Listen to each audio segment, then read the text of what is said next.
Bénin Dabaroutou 5, nous y sommes toujours et là nous sommes dans le département de Lomé, nous sommes dans le sud-est du Bénin. Nous sommes avec l'autorité communale d'Avrancourt et avec lui, nous allons, avec cette autorité, nous allons parler de la thématique de cette édition. Nous n'allons pas manquer de mieux connaître la commune d'Avrancourt. C'est pour la première fois que Bénin Dabaroutou est reçu à Avrancourt. Nous allons découvrir la commune, sa superficie, le nombre d'arrondissements, quelles sont les activités qui sont menées ici avec M. le maire. Nous allons également savoir les défis que M. le maire relève depuis quelques années à la tête de cette commune. Les perspectives également seront de la partie. Merci de prendre ce rendez-vous. M. le maire, merci de nous recevoir chez vous. C'est à nous de vous souhaiter la bienvenue à l'hôtel de ville de la commune d'Avrancourt. Vous êtes dans le cabinet du maire de la commune. C'est M. Gabriel Sena Ganhoutode, le maire qui préside le conseil communal qui est composé de 25 membres. Merci beaucoup, M. le maire. Bénin Dabaroutou est chez vous aujourd'hui. Et pour commencer, présentez-nous votre commune, s'il vous plaît. Merci beaucoup. Vous êtes, comme nous l'avons dit précédemment, vous êtes dans la commune d'Avrancourt, une des communes du département de Lomé. C'est une commune située au sud-est du département, qui est au centre d'un certain nombre de communes. Au nord, limitée par la commune de Sakété, au sud par les communes d'Adjara et de Porte-Nouveau, à l'est par la commune d'Akpro-Misrété et à l'ouest par la commune d'Akpro-Misrété et à l'est par la commune d'Ifani et la République fédérale du Nigeria. Ce qui fait de notre commune une commune frontalière. C'est une commune, comme vous l'avez si bien constaté, qui est quand même au centre de ces communes, donc reçoit beaucoup plus les compatriotes de l'ensemble de ces communes que nous avons citées précédemment. Oui. Notre commune a une superficie de 78 km² avec 16 km² de bas-fond. 16 km² de bas-fond. Ouais. Donc c'est une commune où nous disposons de 7 arrondissements. Avec 59 villages. En matière de la population, lorsque nous nous intéressons au recensement de 2013, nous étions 128 050 habitants. Avec la projection de 2024, nous serions à 176 500 habitants. Donc c'est une population en essor de croissance. Lorsque nous nous intéressons un peu à cette population, plusieurs activités sont menées. Nous avons à l'heure où nous parlons beaucoup de nos parents, hommes et femmes, qui sont en train de préparer leur champ pour recevoir la saison prochaine. Donc nous sommes beaucoup plus dans l'agriculture avec plusieurs spéculations, la patate, le manioc. Quand vous avez besoin de la farine, vous venez dans Avrancourt, vous avez de la farine. Donc il y a du manioc chez nous, il y a du niébé, il y a du taro, mais la spéculation la plus importante en matière d'agriculture chez nous, c'est le palmier à huile. Déjà, même l'horizon vous parle. Lorsque vous jetez un regard, vous allez constater que c'est fait de palmiers à huile. Les palmiers à huile naturels et présentement les palmiers à huile sélectionnés. En matière d'élevage, c'est pareil. Il y a beaucoup d'élevage, les volailles, sous différentes formes, aussi bien tradies que l'élevage moderne. Il y a la cuniculture ici, il y a l'héliculture que nous faisons, c'est-à-dire l'élevage des escargots, l'élevage du lapin, c'est ça, j'avais parlé de la cuniculture. Mais dans le même temps, vous avez l'élevage du porc, parce que nous partageons quand même cette particularité culinaire dans la commune d'Avrancourt. Les gens prisent beaucoup plus la viande du porc. Et tout ça, on le fait de façon traditionnelle comme moderne. En matière d'activité, nous pouvons toujours constater que nous avons plusieurs marchés chez nous ici, ce qui amène certaines franges de la population à faire du commerce. hein, du commerce en interne, comme le commerce transfrontalier. Oui. Et au niveau des communes, ceux qui vont au Nigeria reviennent beaucoup plus, ceux qui vont dans d'autres communes et reviennent. Le commerce est développé. Mais aussi, étant donné que nous avons des bas-fonds ici, les intrants qui sont utilisés dans la fabrication des chaises de jardin et autres, il faut dire que c'est né dans Avrancourt ici. Quand on voit des chaises de jardin un peu partout, il y a une population de Datine et autres dans Wanho qui s'en occupent. Et quand vous allez vers ces populations aujourd'hui, vous allez constater que ces populations continuent de faire les chaises de jardin à la manière traditionnelle. C'est vrai que certains artisans l'ont amélioré et c'est une bonne. Donc nous avons l'artisanat d'art qui s'occupe de ça et vous avez l'artisanat de service. Donc nous avons plus d'artisans. Et d'ailleurs, si vous faites attention, lorsqu'on parle des maçons, des ferrailleurs, des menuisiers coffreurs, on va vous dire que quand vous venez dans cette partie de Lomé, vous avez beaucoup plus ces personnes-là qui sont très outillées en matière, très compétentes. Merci beaucoup, en matière de l'artisanat. Donc voilà, brièvement, il faut dire aussi que les maraîchers, les étangs de poissons, la pisciculture est très développée dans la commune, compte tenu des bas-fonds que nous avons chez nous ici. Lorsqu'on parle du sol, étant donné que vous êtes passé sur la terre ferme, nous avons un sol ferragineux et nous avons aussi des sols hydromorphes compte tenu de la zone du bas-fond que vous exploitez. Tout ça là a été possible grâce au climat dont nous bénéficions. Nous bénéficions du climat soudano-guinéen, c'est-à-dire un climat sub-équatorial qui permet quand même d'avoir 2 saisons pluvieuses et 2 saisons sèches. Nous sommes au niveau de la saison sèche présentement. C'est la période de préparation des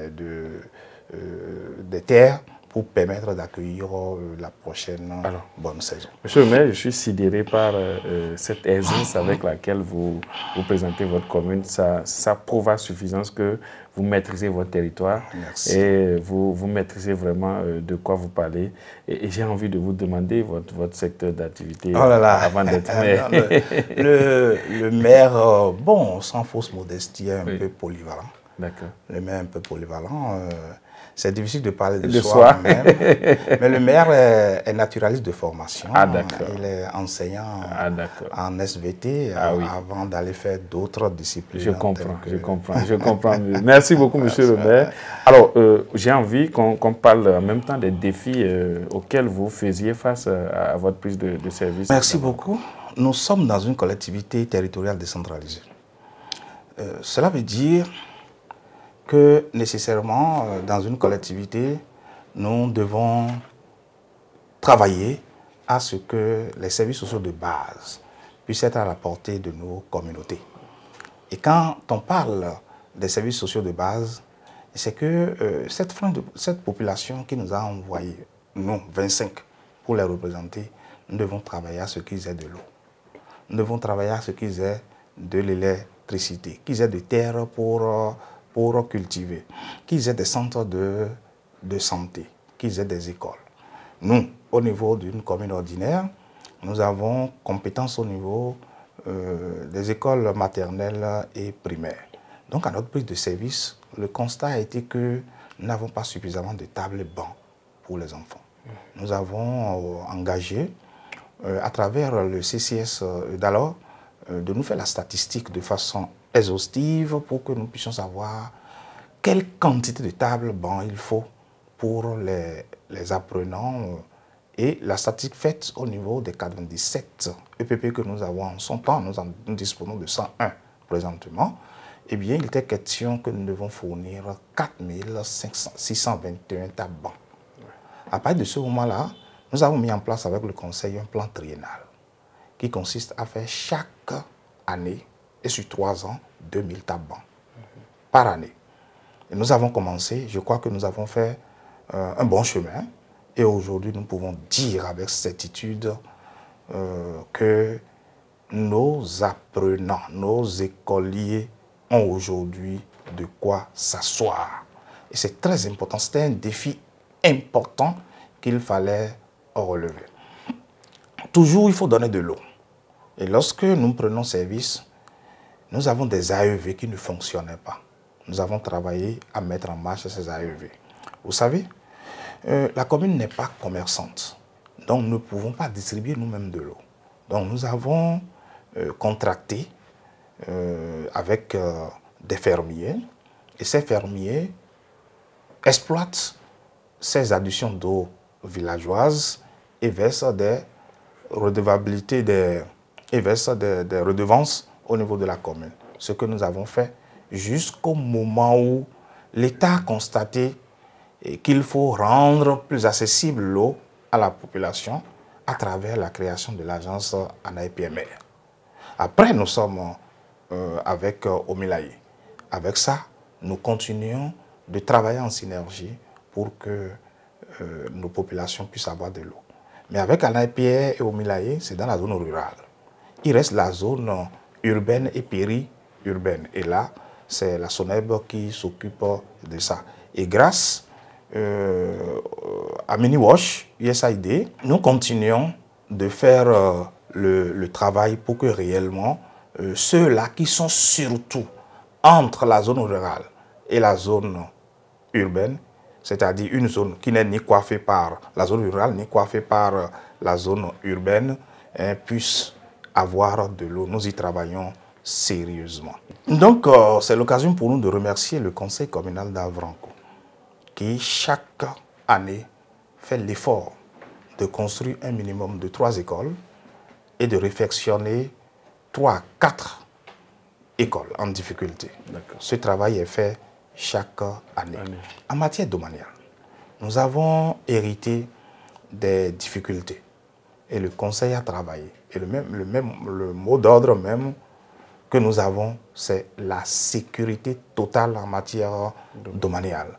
Et je crois aujourd'hui, même si l'objectif n'est pas totalement atteint, on peut se flotter la main pour dire qu'aujourd'hui, on peut acheter des domaines dans la commune d'Avranco, remplir ces formalités sans être tassé autre mesure ou sans revenir dans 1 à 2 ans et dire que le domaine est perdu.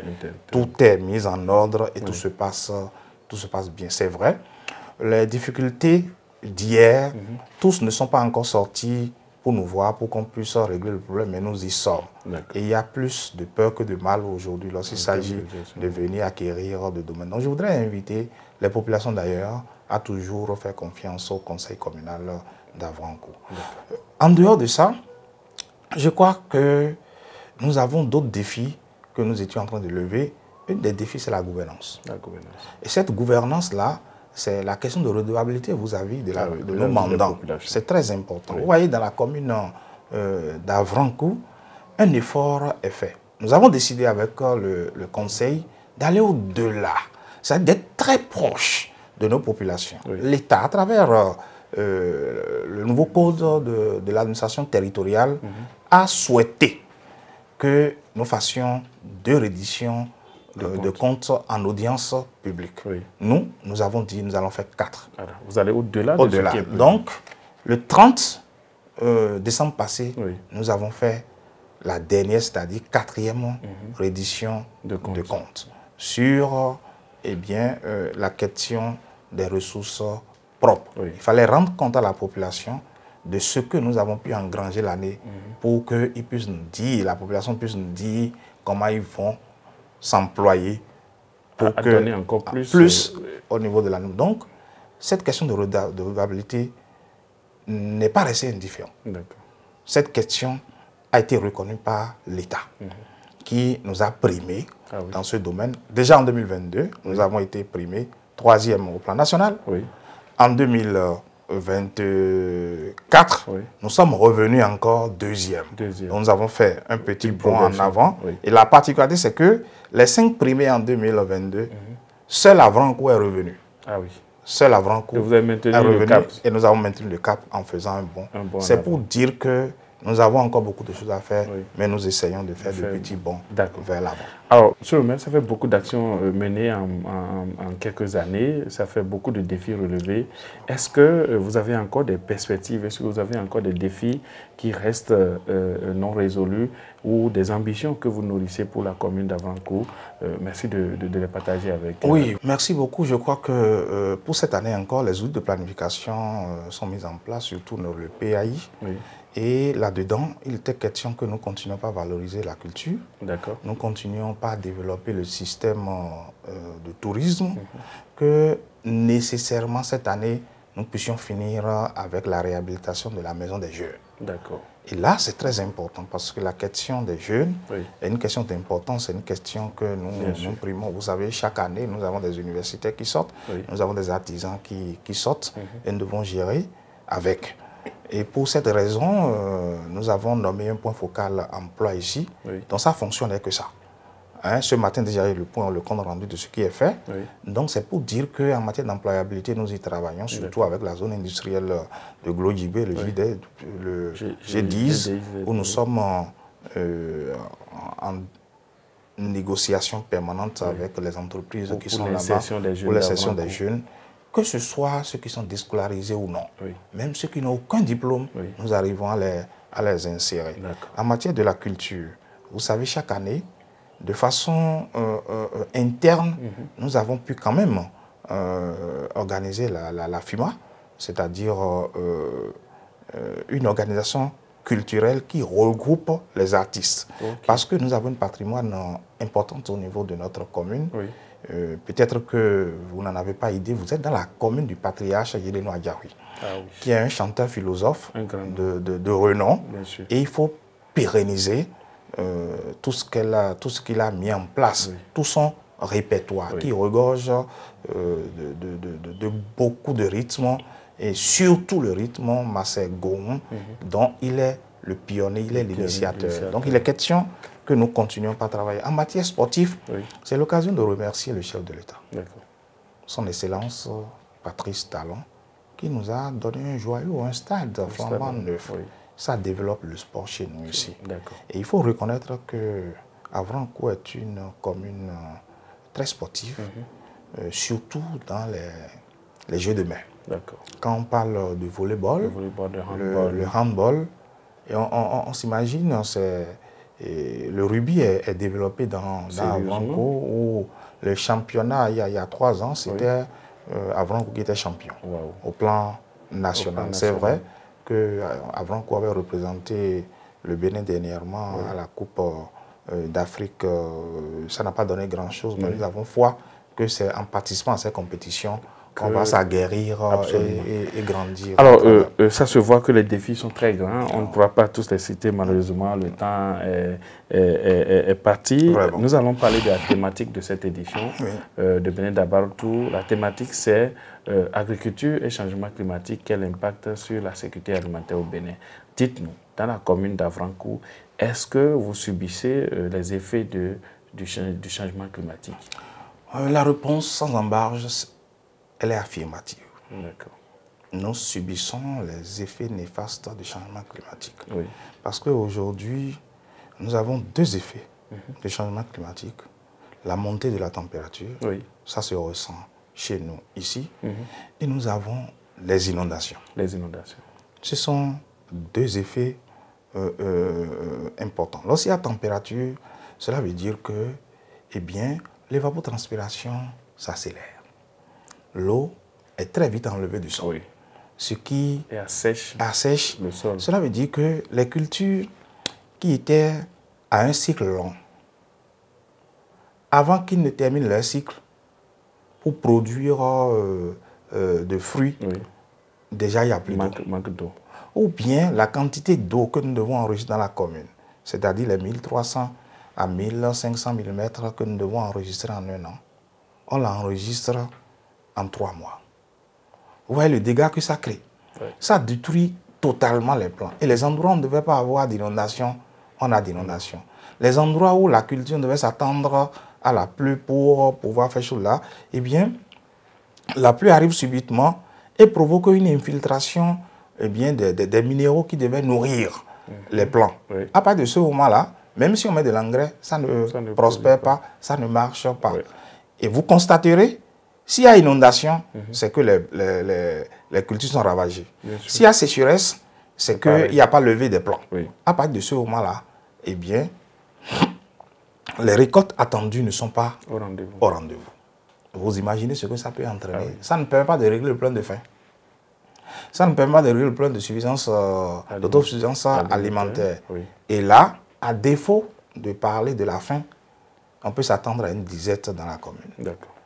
Et depuis quelques années, est-ce que déjà vous avez idée de l'impact que ces changements climatiques ont eu sur les populations? Oui, lorsque les franges de population qui n'ont autre chose que l'agriculture, oui, qui ne vivent que de ce qu'ils ramènent de leurs champs, ils n'arrivent pas à atteindre le tonnage qui devait les suffire. Ou là-dedans même, ils auront à vendre un peu pour la scolarisation des enfants, faire face aux dépenses de la santé et autres. Ils n'arrivent pas à faire la récolte, ou ils n'ont pratiquement parfois rien. Ou parfois même, le fait qu'il n'y ait pas suffisamment de pluie fait développer des insectes nuisibles qui viennent ravager les récoltes. Du coup, vous comprenez le dégât que ça crée. Ils ne pourront pas s'alimenter, ils ne pourront pas régler leurs problèmes de santé, ils ne pourront pas envoyer les enfants à l'école et satisfaire leur scolarité. Donc ça crée ce qu'on appelle de la pauvreté dans les ménages, dans beaucoup de ménages d'ailleurs, parce qu'il y a beaucoup de ménages qui ne vivent que des produits champêtres. D'accord. Alors, est-ce que au niveau de la commune, vous avez déjà mené des actions pour soit anticiper ces changements climatiques ou encourager les producteurs ou les former à savoir adapter les cultures aux nouvelles réalités qu'imposent les changements climatiques? C'est dans l'esprit là que nous sommes. Vous savez, le changement climatique vient surprendre. Et nous avons à nous y adapter. Et pour s'y adapter, il faut une résilience. Il faut développer une résilience. Cela veut dire quoi? D'abord, la façon dont nous avons l'inondation et la sécheresse, on assiste à la pauvreté des sols. Ok. Ça accentue la pauvreté. Ça accentue la pauvreté des sols. Oui. Nous sommes obligés alors d'aller chercher des plans qu'on va mettre pour pouvoir faire quoi? Pour pouvoir réveiller les sols, si on peut ainsi dire, pour rendre beaucoup plus fertiles les sols. Les légumineuses qu'on peut mettre un peu avant la culture pour permettre d'enrichir à nouveau le sol. Le cas par exemple de Mukuna que nous mettons désormais, cette culture, nous sommes en train de travailler là-dessus pour que nos populations, quand ils travaillent une portion, ils l'abandonnent et mettent du Mukuna, mettent du pois d'Angole pour que réellement le Mukuna puisse fertiliser le sol. Et à la saison prochaine, ils font le cheval, ils reviennent là-dessus. Et surtout que ça permet de maintenir l'humidité, permet le développement des micro-organismes qui se chargent de la décomposition de la matière organique en matière nutritive pour les plantes. Donc, voilà ce que nous sommes en train de faire en matière d'anticipation. Autre chose, c'est les semences. Avoir les semences de cycle court. Le plus court que possible. De sorte que la petite quantité que nous aurons à travers naturellement, ça puisse permettre à ces plants-là de grandir. Et c'est l'occasion pour nous d'inviter nos populations à nous suivre. À nous suivre. Il y a 2 ans ou 3 ans, nous avons fait une expédition après avoir formé quelques de nos populations à faire l'agroécologie.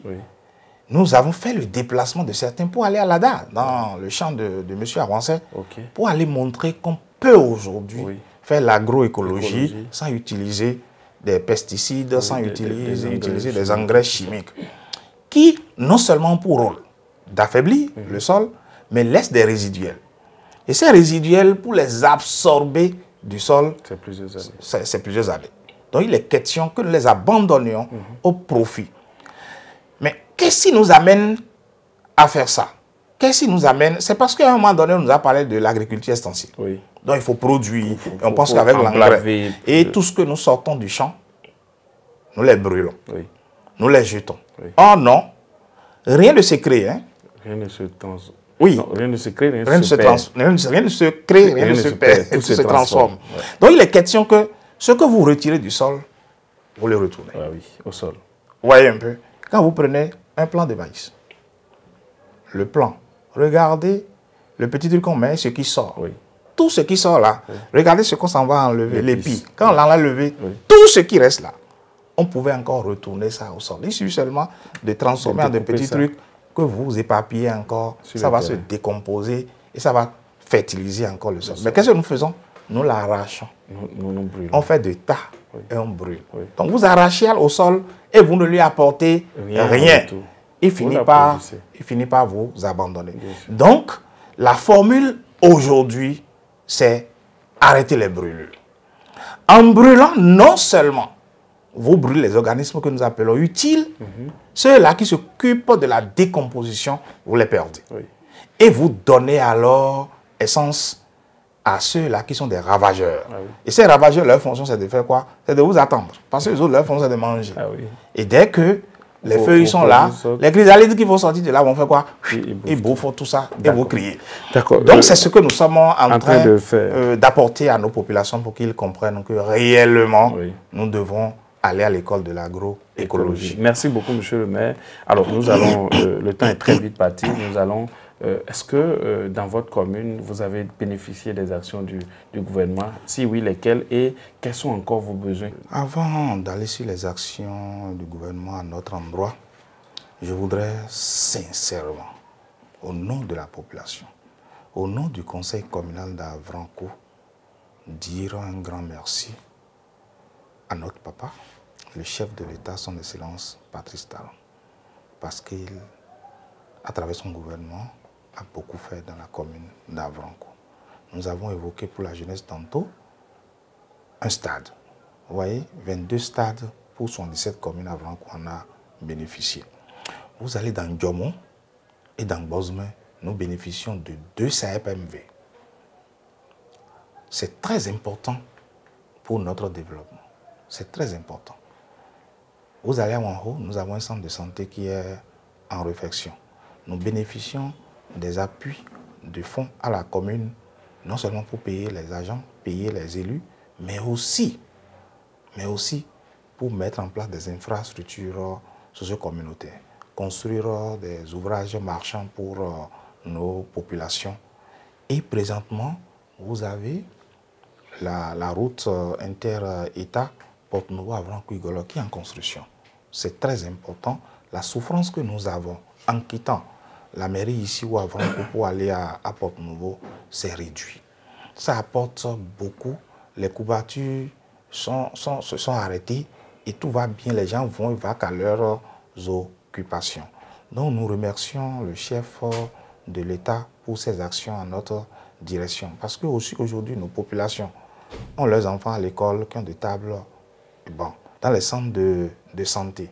Vous allez dans le centre de santé, là, vous allez voir ce que la Fondation Claudine Talon a connu. Une maternité moderne que nous avons là.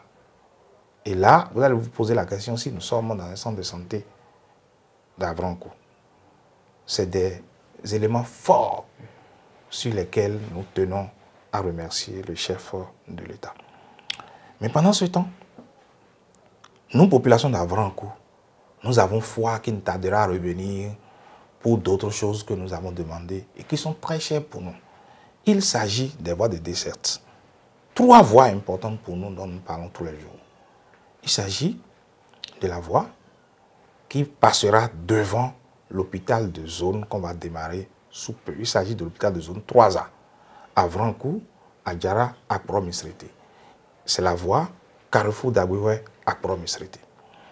Il y a la voie qui va passer devant le lycée technique, le bloc, le lycée technique que le président va démarrer la construction bientôt. Il s'agit de la voie Avrancourt-Padmeux, Katagon. Il reste maintenant la voie qui passe devant le grand terrain que le président même nous a donné. Et passe par un grand marché, le marché de Kouti, pour aller à Takon. Il s'agit de la voie Avrancourt-Kouti-Takon. Ces voies, nous en avons besoin parce que ces voies ont de spécificité. Pour aller au terrain, il faut emprunter une. Pour aller au bloc administratif du lycée technique agricole en construction, il faut passer par une voie. Pour aller à l'hôpital de zone, il faut passer par une voie. Donc ces voies sont des voies stratégiques qui nous permettent de déboucher dans d'autres communes. Mais nous avons foi, parce que nous avons reçu la promesse et nous avons foi que 2025 sera pour ces voies.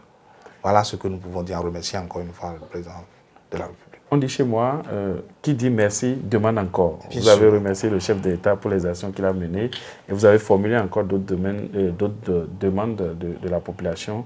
Alors, pour cette édition de Bénin d'Abartou, nous sommes accompagnés par un partenaire, le groupe KDK, qui dispose d'une ferme dans la commune de Tchaourou et qui dispose d'un lycée agricole à Parakou, d'une université agricole à Parakou. Et il n'a pas voulu accompagner Dabarou seul. Et au cours de cette tournée, KDK met à la disposition de toutes les communes que nous allons parcourir 2 demi-bourses. Une demi-bourse pour le lycée agricole KDK et une autre demi-bourse pour l'université agricole KDK. Monsieur le maire, tout à l'heure, nous allons vous remettre officiellement ces 2 demi-bourses. Quelles sont vos impressions et quelle adresse avez-vous pour conclure cet entretien à l'endroit des populations d'Avrankou qui sont à l'intérieur de la commune et qui sont dans la diaspora? Merci beaucoup. Au cours de la préparation de cette émission, vous nous avez informé que votre passage est soutenu par le groupe KDK, parce que nous savons pour de pareilles émissions combien ça peut coûter pour la commune. Et vu aujourd'hui l'état de nos communes, il est difficile d'y faire face, surtout que les budgets n'ont pas été encore approuvés totalement. Mais ça n'a pas suffi. Pendant qu'on s'apprêtait à remercier KDK pour ça, vous nous présentez encore 2 bourses pour nos compatriotes.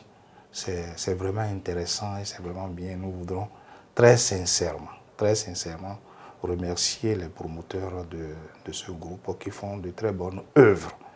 Parce que, ce faisant, avec 2 bourses, c'est 2 prisonniers que vous avez sortis.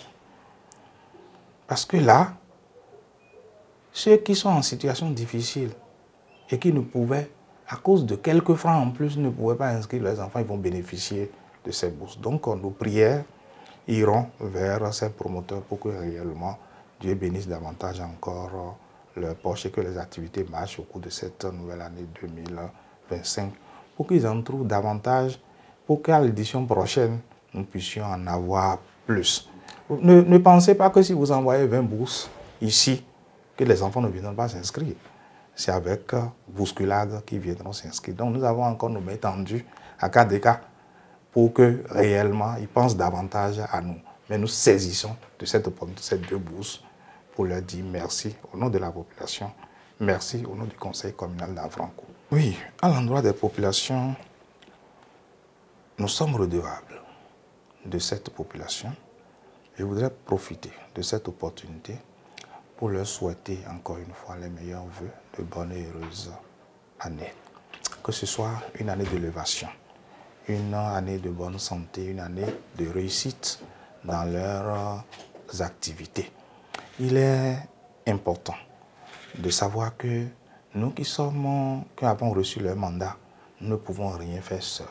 C'est en synergie. Donc, qu'ils ne nous lâchent pas, qu'ils continuent de nous soutenir, surtout pour cette année 2025, qu'ils continuent de nous soutenir pour que les engagements pris à la dernière édition de compte que nous avons eu dans l'arrondissement de Kouti, nous puissions ensemble y arriver. La dernière chose pour finir, c'est que nous allons demander aux jeunes d'être rassurés que l'attribution au titulaire qui va réfectionner, réhabiliter la maison des jeunes, l'attributaire est connu, le titulaire est connu, donc c'est une réalité. Et que nous soyons tous en un seul homme pour que réellement nous puissions parler d'une même voix pour le développement de notre commune. Aux élus communaux, les féliciter, leur dire merci pour le conseil apaisé que nous exerçons ensemble et que 2025 soit encore davantage apaisé pour que nous pensons le développement ensemble. Merci à vous aussi, qui avez fait le déplacement de très loin pour venir jusque dans la commune d'Avrancourt. Que le Seigneur protège votre entreprise, fructifie votre entreprise et protège chacun de vous avec vos familles. Merci beaucoup, monsieur le maire. Nos vœux réciproques, nos vœux de bonne santé, de longévité, de prospérité, de beaucoup d'actions au profit des populations de votre commune. Chers internautes, merci de nous avoir suivis. C'était Benet Dabartou dans la commune d'Avrancourt avec monsieur le maire. À la prochaine étape. Au revoir.